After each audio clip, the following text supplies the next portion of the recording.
In 1953, Harold Butler and Richard Gizak opened a donut stand in Lakewood, California. They called their new restaurant Denny's Donuts, and it was a random name chosen simply because it was a name customers would be familiar with. Their promise was to serve the best cup of coffee, make the best donuts, give the best service, offer the best value, and stay open 24 hours a day. The 900 square foot donut shop did well, selling fresh donuts filled with jam, not jelly, and high quality coffee, which was pretty rare for the time period. With the second shop, they added a grill and began to offer hamburgers as well as donuts. The partners grew their donut stand into 6 locations by 1956. But by this time, Gizak wanted out, so Butler bought him out and continued growing the chain. With his 8th location, he changed the concept from donuts to coffee, and Denny's Donuts became Denny's Coffee Shops.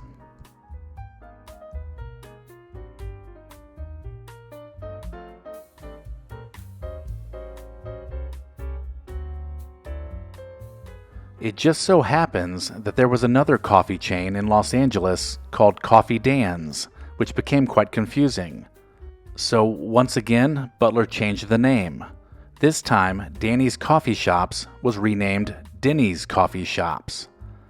The final name change came in 1961, when Denny's Coffee Shops was simplified to just Denny's.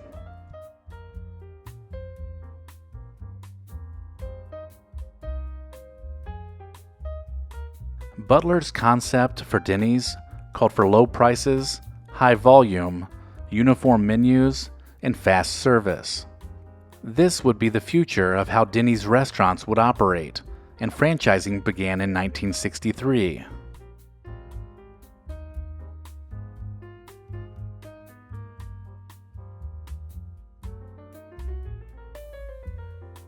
By 1968, Denny's had grown substantially. The success of the chain led them to buy Winchell's Donuts, which they merged with, in an effort to split the donut business away from the diner concept. At the time, Winchell's had a total of 255 outlets, and its founder, Vern Winchell, took over the donut side of the business.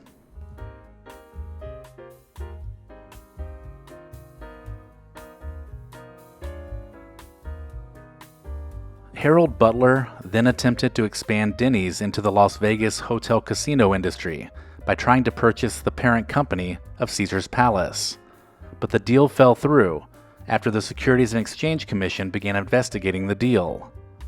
As a result, Butler stepped down as Denny's chairman and sold his Denny's stock, once worth $80 million, for only $3 million in 1971. By 1972, Vern Winchell would be named the new chairman and CEO of Denny's, which had around 1,000 locations.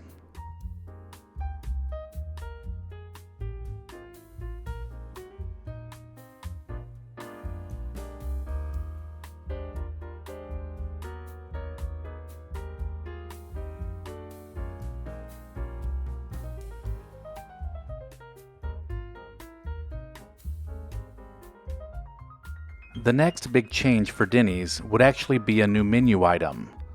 In 1977, following the retirement of baseball great Hank Aaron, Denny's decided to honor the baseball legend by naming a meal after what he did best, hitting home runs. The Grand Slam breakfast has become an iconic meal and lets customers put together 4 different items to create a huge breakfast.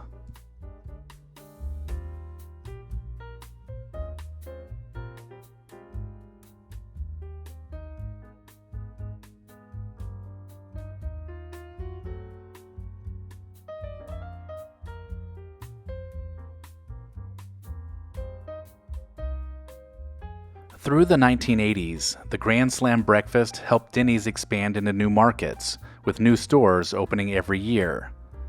By 1987, Denny's was bought out by a company called Trans World Corporation.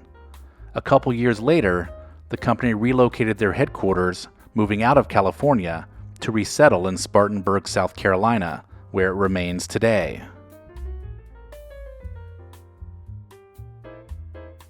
Trans World Corporation now has a new name, Advantica Restaurant Group, and today they operate nearly 1,500 Denny's locations. Over the last 2 decades, Denny's has become the largest donor to the Save the Children charity, which is a global cause that helps children grow up healthy, safe, and with an education. They also shifted to more humane animal practices by serving only cage-free eggs starting in 2016, and have worked with the Humane Society to ensure that their pork, beef, turkeys, and chickens are raised humanely.